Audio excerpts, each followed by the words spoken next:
எழுத்தும் என்னும் எழுத்தும் என்னும் எழுத்தும் என்னும் எழுத்தும் என்னும் எழுத்தும் என்னும் எழுத்தும் என்னும் எழுத்தும்.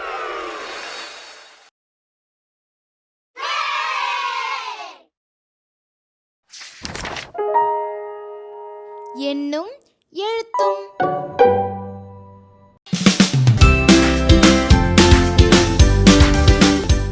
செய்து மகிழ்வேன் 3.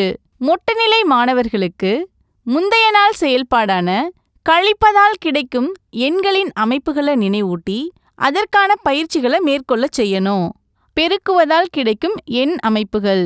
மலர்நிலை மாணவர்கள் தாங்கள் தேர்ந்தெடுத்த எண் அட்டைகளுக்கு ஏற்ப பெருக்கல் வாய்ப்பாட்டினை எழுதி அதற்கான தொடர் கூட்டல் கூற்றுகளையும் படங்களையும் வரைந்து காட்டணும்.